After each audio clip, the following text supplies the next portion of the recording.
देवी सीता,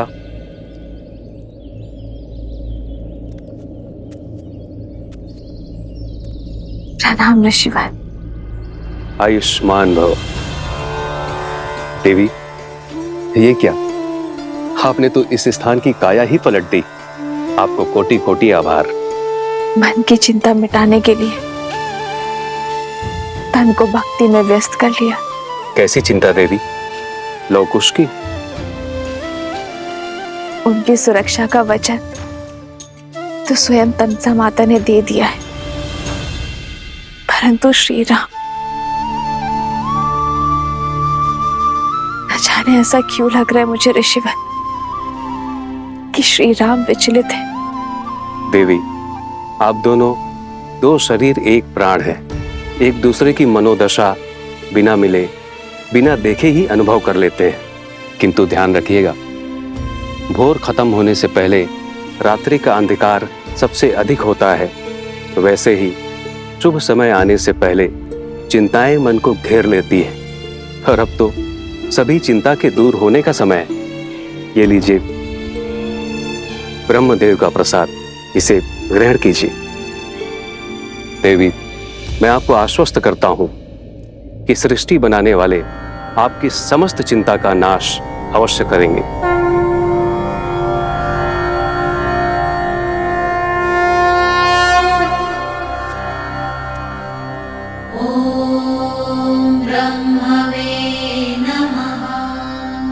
ओम ब्रह्मदेवाय नमः। देवाय नमः। ओम ब्रह्मदेवाय नमः। देवाय नमः। ओम ब्रह्मदेवाय नमः। सीते, राम,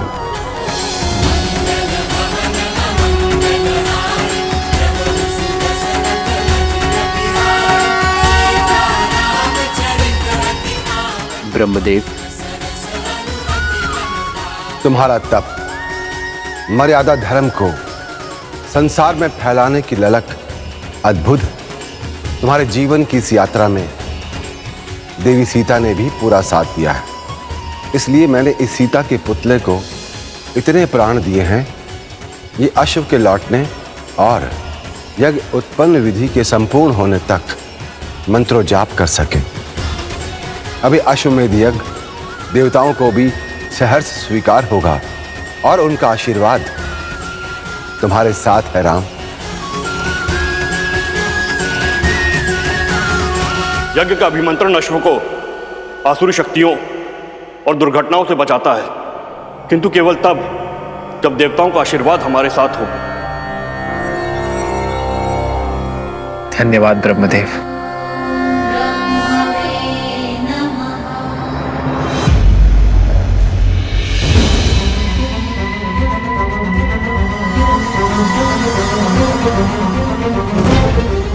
राम की हार और तुम्हारे नाश का समय आ गया अश्व।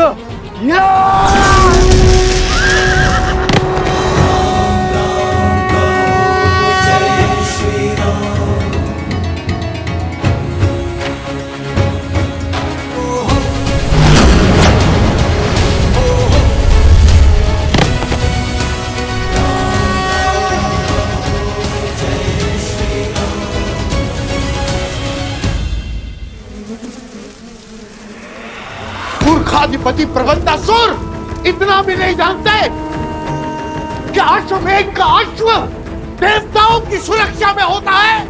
असुरों का संहार देवताओं और मनुष्यों के सामर्थ्य से नहीं, असुरों की मूर्खता से ही हो जाएगा।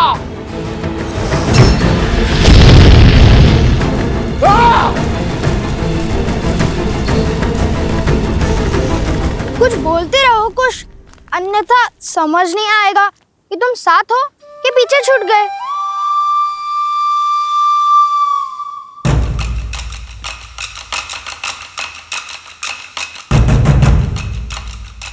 ऋषि कुमारों,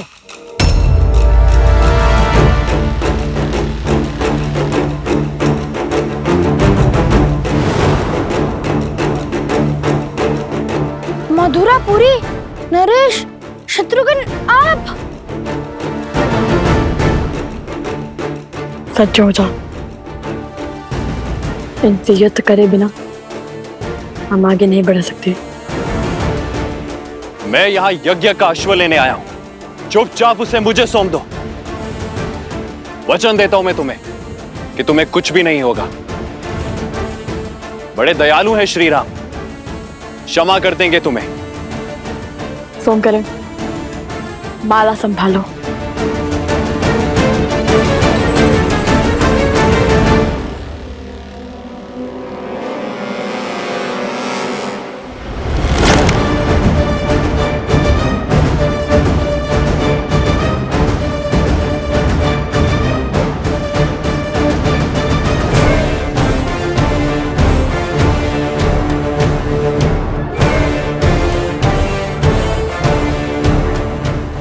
तो जानते हैं ना वो कौन है?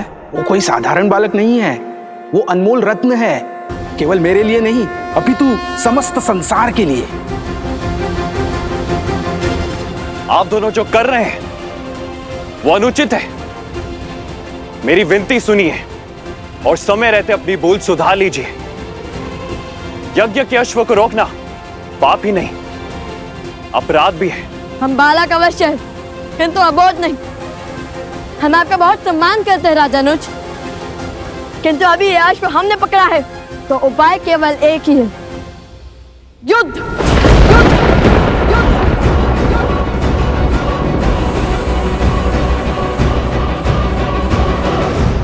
नीति शास्त्र कहते हैं कि व्यक्ति को स्वयं अपनी शक्ति, वास्तविकता से अधिक और दूसरों का प्रेम अपेक्षा से कम ही लगता है। यही भेद आप दोनों के साहस में छलक रहा है। अपनी शक्ति के अनेकों प्रमाण दे चुके हैं हम असुरों के विरुद्ध। मिथिला की प्रतियोगिता में पूरे संसार में अपने बल का डंका बजवा चुके हैं हम। और रही बात दूसरों की प्रेम की, तो हमें आपसे प्रेम की अपेक्षा नहीं है। यदि आप युद्ध से पहले हमें सुप्रभात कह देंगे तब भी हमारी आंखें भर आएंगी। देखिए, मेरे पास पूरी सेना है और आप दोनों बिल्कुल अकेले हैं। युद्ध शास्त्र कहता है कि सेना के सामने युद्ध करने का साहस तो महारथी को भी नहीं करना चाहिए। जैसे सर्पों के टोले में नागराज महाबली होकर भी नहीं जाता। नागराज भले ही ना जाए, गरुड़ या नेवले अकेले जाते हैं सर्पों की टोली में। स्वयं को क्या समझते हो, गरुड़ या नेवला? काल बेलिया जो सर्पों को अपनी बीन पर नचाते हैं। शस्त्र भी उठाएंगे या अयोध्या में केवल वाक युद्ध की प्रथा है? हम वो शत्रु नहीं जो आपकी निरर्थक बातों से ही मर जाए।